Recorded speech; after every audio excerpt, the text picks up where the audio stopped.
Welcome back to the Nobody Asked for This podcast. How's everyone doing today? It is a bright, lovely what day is it? It's May. It's not Monday. It is in fact a Thursday. Okay, I'll be honest. It's a Wednesday, and it's never been hotter. Now there is something wrong with the planet.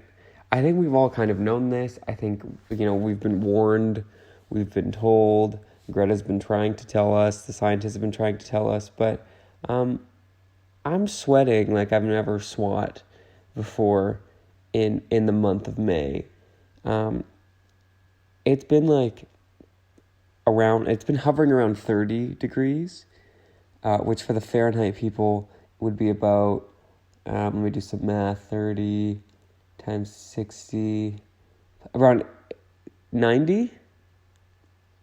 Okay, wait, isn't it? Okay, 30 times 2 is 60 plus 30 is 90. There we go, perfect. I've tried to figure out this whole Fahrenheit thing. It just doesn't work. I truly don't understand why we all can't just, use the same units. I think, we're always trying to achieve world peace. And by we, I mean, just everybody.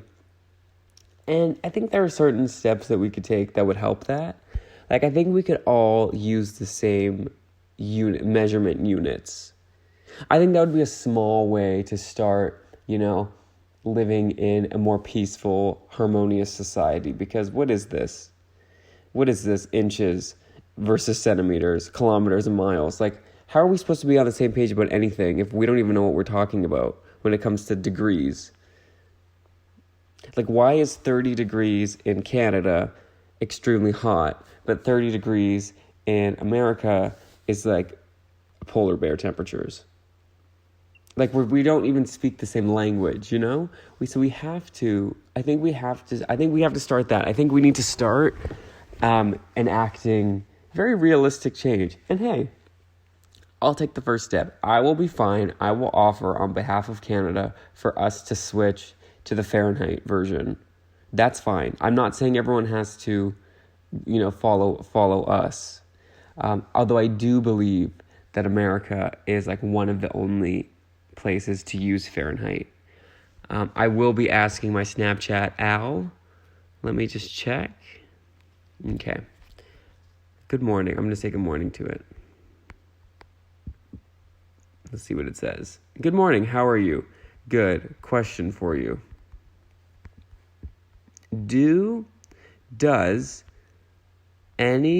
It's asking what I'm up to today. That's creepy. Does anyone else use Fahrenheit? I think she'll probably know. How do you spell that? Okay, I'll just say imperial system because I think we're metric. Yes, some countries still use the imperial system. What countries? We're calling some people out today. The United States, Liberia, and Myanmar still use the imperial system. Okay, well, from what I know about how many countries there are, there's at least 4 other countries. So that means that, unfortunately, the United States, Liberia, and Myanmar, you got to switch. You got to switch. You got a Nintendo Switch for the greater good. I think if we all start speaking the same mathematical language, like that's just one step closer to peace and harmony for all. Okay? Just an idea. Do I literally have to think of everything? I'm coming from you today back in my comfy beanbag chair. It's a little different. Normally I record in my pajamas or, one sock on, one sock off. Sometimes you lose one, en route in the commute from, where I slumber to where I record. But last week, as I noted, I was not in my usual beanbag chair recording setup because I was scared of a rat, or rather a mouse, infestation. No real developments on that. I think I just kind of got to a point where I was like, listen, I'm going to live my life, and if a mouse wants to live their life in the same space as me, so be it, as long as the mouse does the metric system, I'm fine with it. And I think that there is a power in that, and there is also a great, it's a little concerning that I could be amongst a mouse. And of course, as we talked about last week, the mouse droppings. I could be marinating in mouse feces, and the thought of that isn't exciting to me, but it's not enough to get me out of this beanbag chair. Because, listen, I have a job to do. I have to record my podcast that several people have listened to, not all at once, just maybe sporadically. And that's what I'm going to do. And it is what it is. Actually, I did the most editing I had ever done for this podcast in the history. Well, since like episode 3 or 4, I did the most editing because for whatever reason, the file on my voice memo app from last week corrupted, like the first half of it. So I had to, I don't know what I did. I had to I didn't re-record anything, but I had to, and right. I couldn't add to it. So I did half of it, and then I stopped to get walnuts or something because I was hungry. And then I went to continue recording, and it wouldn't let me continue recording. So I had to record the second half in a separate file and then merge the two into a third file that had the whole episode. But then something weird happened where it split it into 5 parts. And then on the editing software, I all the parts were mixed up. So then I had to edit the chunks together. And then I think I had to screen record. It was a lot. So basically what I'm telling you is when this episode is 5 minutes shorter, it's actually me taking back the time that I spent last week editing. I did overtime last week is basically what I'm telling you. And I will be taking that time back. Also, something different about this episode. Oh, I started talking about this, but I didn't finish. I said I'm normally in my pajamas. I'm in very fancy business attire. The pants I'm wearing, my fancy business pants, are from Walmart. They were literally $16, and I wear them every other day. I say that I wear them every other day so that I can kind of cut down the uses of the washing machine, because that's bad for us too, using too much water. And that's not the reason. It could also be that I'm lazy, and I believe my shirt is from Costco. So, not sponsored. I had the poutine from Costco the other day. Ooh. Still good. Costco was really an early adapter, I don't know, of poutine. Who was doing poutine 10 years ago? Not many people. Maybe Quebec? Is poutine a French thing? Also, it takes a special kind of food to have the word poo in it and still taste good. Also, Winnie the Pooh. Similar idea. Not the taste part. But the, Winnie the Pooh has really become, some sort of a champion of having a terrible name, but, you kind of making it your own. Winnie the Pooh, when I see Winnie the Pooh, I don't think of, a log. I think of, the bear with the red t-shirt, and, I don't really associate it with poo. And when I hear poutine, I don't associate it with poo either, even though, if, visually, from a visual standpoint, poutine, that brown liquid, okay? It's cutting it close. And for me to eat a full poutine and not think of poo, from the biological sense, that's how you know they've done something. And I can only respect that. My point in saying, which I think my point is being unproven, is because I'm in fancy business attire, maybe the content of this episode will be a bit classier, a bit fancier. But I did just spend 2 minutes talking about poo. So, maybe not. I'm just testing scientific theories. Also, while we're on the topic of Costco, I have a quick note. Obviously, the last few years, things have changed with, the COVID-y circumstances. I think, we saw samples kind of leave us for a couple years, and then they kind of started coming back. I'm going to need them to come, fully back. We're about 80% of the way there. I'm going to need the full 100.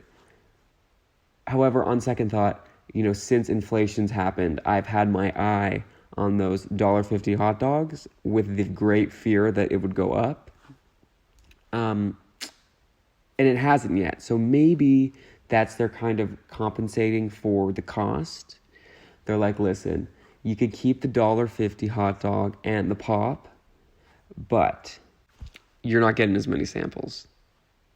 And that's fine. I just wish they would tell us that, like, outright, as opposed to, like, just make us, have to figure it out, on live, on air, on our podcasts that, maybe not that many people listen to. Perhaps. Just an idea. Okay, moving on from Costco, my next target is a strong word. I have just a couple questions for Netflix. I've basically turned to this podcast into, like, what should be emails to, like, customer service representatives for all these companies that I'm talking about. Like, I don't really have to involve the public in these tirades, for lack of a better word. But again, not many listeners, so it's not like I'm really involving anyone else. It's just kind of out there. I'm just putting it out there. This podcast is very much like releasing a balloon into the atmosphere. Maybe some other people will see it. They're not going to understand it. They might be looking up and think, why is there a balloon floating up? Why are they doing that? That's so stupid. That's bad for the environment. But they're never going to see if there's something cool on the balloon, they might never know because they're not going to see it too closely. And then the balloon is going to go up into space and, do some damage. That's my podcast. Without the going up into space and birds are going to choke on it. What happens when you release a balloon into the atmosphere? I'm going to ask Al that. What happens to... This is my new co-host. Balloons. Sorry, Mr. Rat. You're out. My AI is next. What happens to balloons when you let go? That could almost be a metaphor. Balloons float away when you let go because the helium inside them is lighter than air. Oh, I didn't know that. Where do they go? Where do farts go? Where do farts go? When balloons float away, they can travel long distances and end up in different places. Some balloons end up in the ocean and can be harmful to marine life if they are not disposed of properly. Sure. Okay. I have a question. Is there anything else you want to know? Yes, but not right now. Okay. I feel bad, even though it's a robot, I feel bad leaving my AI on red. Speaking of marine life, for whatever reason, the idea of being a marine biologist is exciting to me. I don't know. I always felt like I would be a good marine biologist. I have no interest in sea creatures or under the water or crabs. But for whatever reason, just the title of I'm a marine biologist has always been fascinating to me. And I've been to an aquarium and it's cool. And they sold fish and chips in the concession stand. That's not even a joke. There was fully tuna everywhere, but the kind you eat. Not that there's a difference, but you know what I mean? Prepared tuna. And it's cool. It's not necessarily something I want to do as a job, but I want to be a marine biologist. I think this stems from watching, not Harry Potter, Finding Nemo too much. I actually think I watched it too much.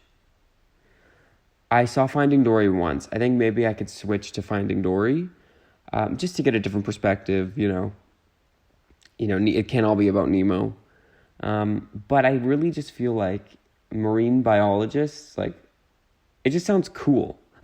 A submarine, I want to go in a submarine. The closest I've been to a submarine is the Disneyland Finding Nemo ride, which if anyone doesn't know, you go underwater, I'm pretty sure. I think it's a full submarine, which kind of seems how did they get the insurance for that? Like, even I was like 8 when I went on it, and I was like, they better have good lawyers because this is kind of nuts.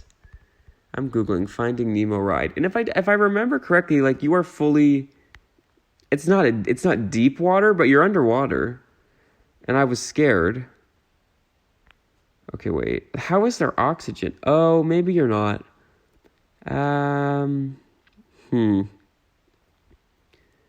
Okay, update. This is not... Okay. From screen to park, Finding Nemo submarine voyage.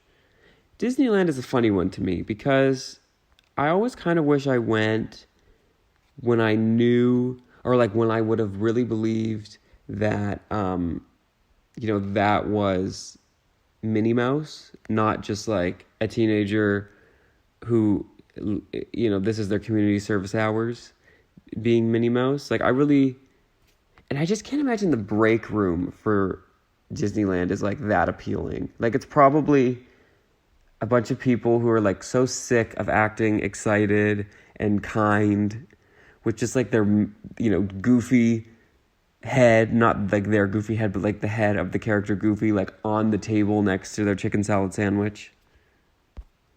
Like, it can't be what you think it could be.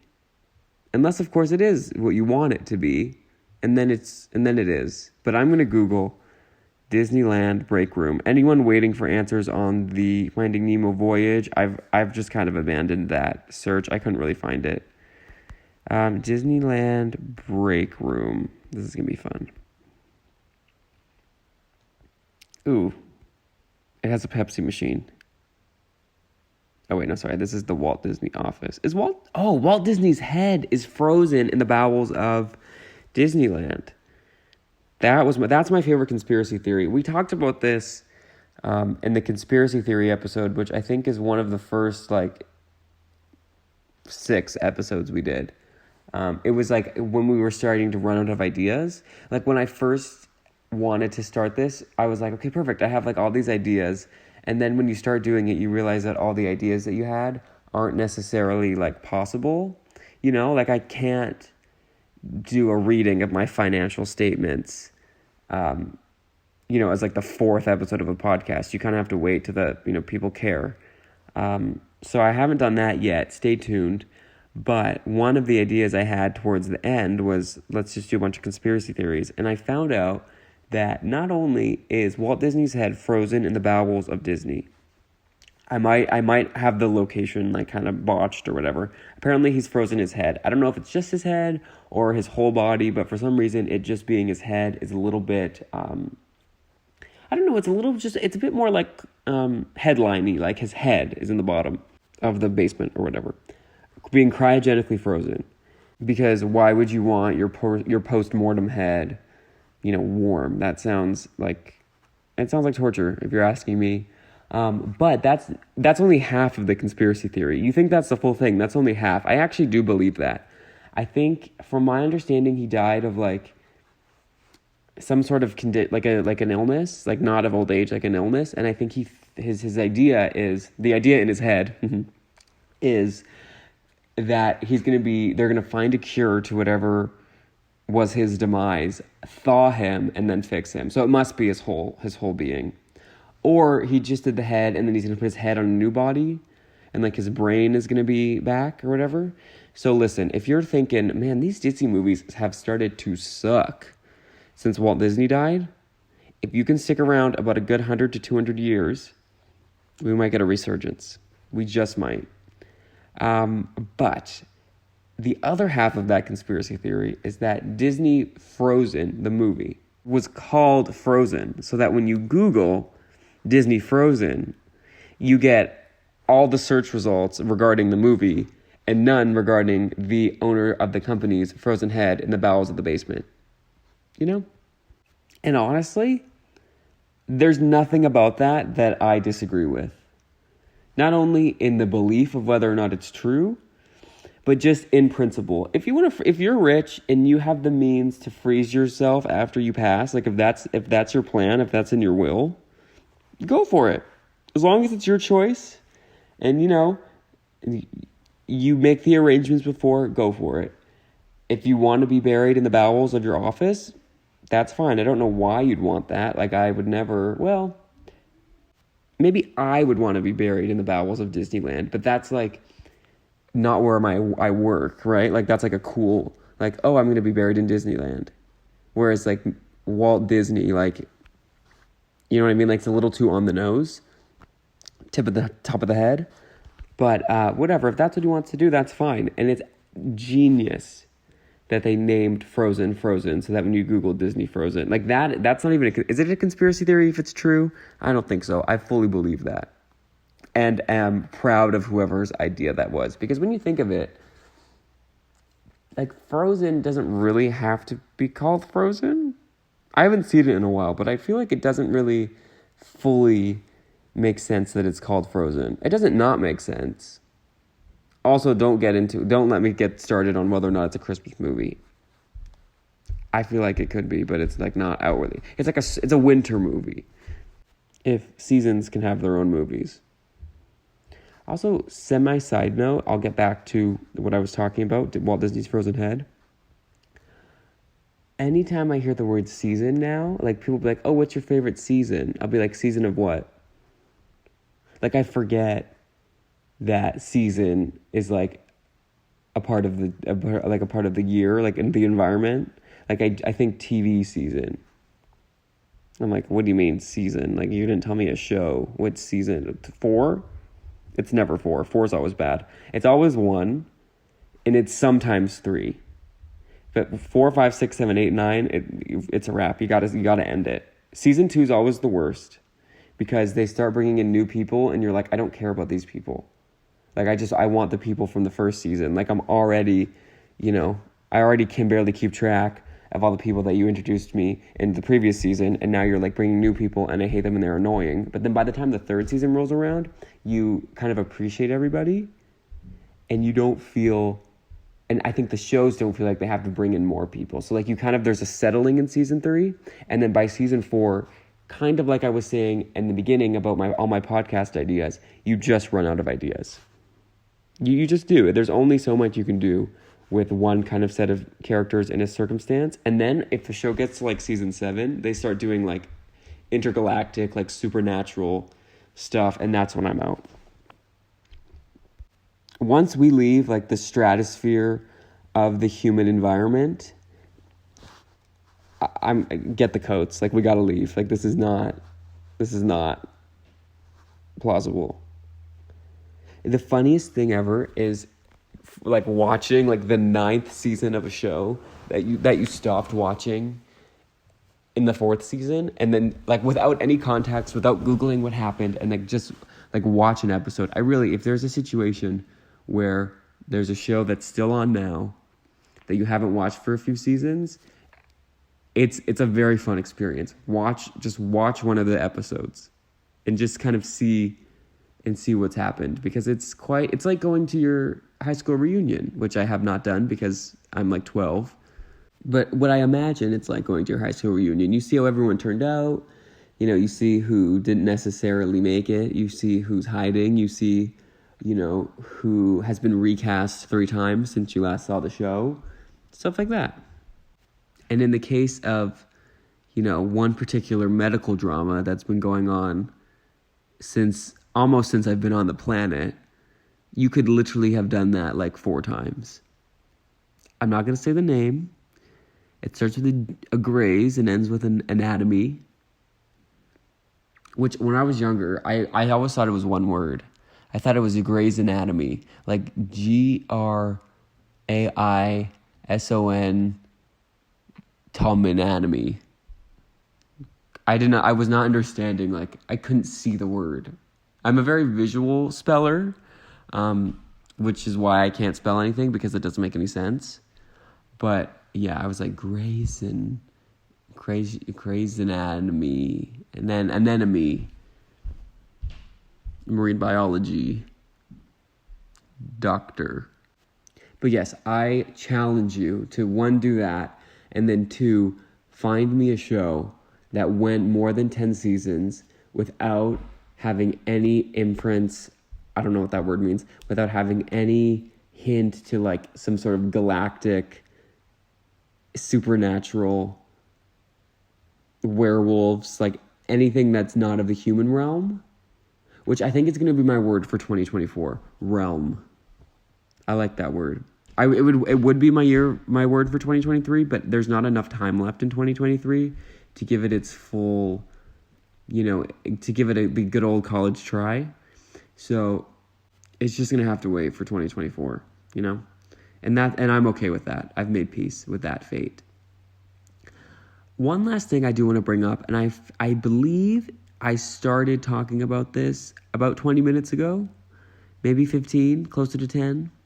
But the next company I would like to address in what should be some sort of like a customer service contact us link on their website, email, is the great business of Netflix. I think they are pulling a New York Times best #1 seller on us all. And by that I mean, has anyone ever noticed how literally every book on every shelf of every bookstore in every country, metric or Fahrenheit, Celsius, whatever, imperial, every book says that they're a #1 New York Times bestseller. Like, I've never once seen anybody advertise that they were #2, #3, 4, 5, 6, 7, 8, 9, or 10. I don't really understand how the New York Times bestseller list works. I would imagine it's whoever sold the most books. It makes sense to me. But it's like, how did we all sell the most books? That's like literally not possible. But Netflix, I think, saw this and thought, you know what? We could do this. Let's just say that every movie and every TV show that we ever release becomes the most watched thing on Netflix in the history of ever, according to minutes streamed. Like, what the hell? Like, every time they release a show, they release a movie, they release a trailer, they release my tax records, it becomes the most watched thing on Netflix. And then they tell us those numbers in minutes. I think they're trying to confuse us, because 4,000 minutes, is that 6 hours? Is that 3 days? Is that half a year? Like, I don't know. I can't do the conversion that fast of minutes to hours to days. Like, just tell me how many people watched it. And then there's the thing of like, well, if 9,000 people watched it, like, how did 9,000 people watch it when they only have 400 accounts opened? A little suspicious. And I know they're cracking down on that. And I kind of understand why, although it is annoying, but okay, whatever. And then there's a whole separate conversation of, we're really just going back to cable. Except now we're paying for every channel. There are so many streaming services, and half of them end in plus. I can barely keep anything straight.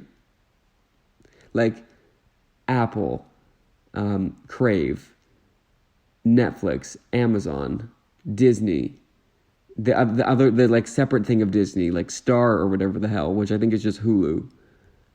What else? There's got to be more. The other one that sounds like Hulu but isn't. And then there's like the random ones like Star or Showcase. Like, who has the money? Who has the money? How much was a cable? I'm gonna ask my Snapchat Al. How much was a cable subscription in 2010? The average cable subscription in 2010. And now I'm going to do the math of how much I pay for these freaking streaming services, which, by the way, I've gotten a lot better. I've really canceled them all. Oh, Paramount Plus, you too. I didn't forget about you. Okay, the cost of a cable subscription in 2010 varied depending on the provider and the package you chose. However, the average cost of a basic cable package was around $50 to $60 a month. $50 to $60 a month barely gets you Netflix and Amazon. Like not really, but kind of. You know what I mean? All I'm saying is, I'm on to you. Especially Apple. Like, really, Apple, you haven't taken enough of my money that you need to take my $7.99 a month? Like, really? Really? It's rude. It's like they don't even care. It's like all they care about is money. They're going to be a $250 company in about 4,000 minutes. That is my prediction. brutal. Well, like I said, I have to take back the 5 minutes extra that I spent editing the last episode. So I'm going to start the outro now. Now, sometimes the outro lasts 3 minutes, sometimes it lasts 12. But I'm going to start it now, and I'm going to start by saying thank you for listening. I know, I normally do this towards the beginning of the show, but I know that no one listens to this. If you stumble upon this, maybe trying to find a recipe for like a churro. You're trying to make a churro. And for whatever reason, YouTube decided that you wanted to, see this episode of the Nobody Asked for This podcast, and you click on it thinking that you're going to get a delicious churro recipe, and you hear my crazy voice talking about Disney's frozen head in the bowels of the offices. I'm sorry. You're welcome. And I know that no one's listening to this. I know I'm not talking to anyone. You don't have to think, oh my gosh, this poor guy thinks he has listeners. I don't. I know it. You know it. I know it. But yeah, I'm also going to say, please, if you liked what you're hearing, go to podcastnobodyaskedforthis.podbean.com. First, type that in. Second, don't judge me for the .podbean.com part. That is a service that I did not name. But it is a subscription I'm paying for. So please, let's try and recoup this cost. But yes, on our website, you can see all our other episodes. You can find us on Apple, Spotify, other places that I think are fake and no one actually uses. I've never heard anyone listen to anything on Samsung podcasts, but apparently we're on there, and apparently we have 5 listens, which means, and it's not me. Anytime I see a listen on Apple or Spotify, I'm like, oh, that could have been me. But there's been a few where it's on, not LinkedIn, but there's another one that sounds like LinkedIn and it's for podcasts, and I'm like, okay, that for sure wasn't me. That for sure wasn't me, and that for sure wasn't my mom. Because neither of us know how to get on that website. So it's kind of promising. I'm like, wow, I have listeners. That's kind of cool. Yeah, so I think that's all I'm going to ask you to do. I'm now going to ask you to have a great week. Maybe do a couple jumping jacks. Enjoy the sun. Don't get burnt. Put on your SPF. Whether you're in Fahrenheit or Celsius. Maybe throw on some sunglasses. Put on a pair of Crocs. Get a cool, a ginger ale, I think, would be nice for the sun. And enjoy. Summer is coming. I'm going to just start acting like summer's here. Even though we're about a month out. And yeah, take care. See, I'm going to be really honest. The reason I'm stalling here is because we're at 32 minutes and 56 seconds, 57, 58, 59, and there we go, 33. We were just so close to 33 minutes. I could not get there, but we got there now, and I have to wrap up before we get even closer to 34 minutes, and then I'm going to feel like I have to wait till then. Have a great week. Bye.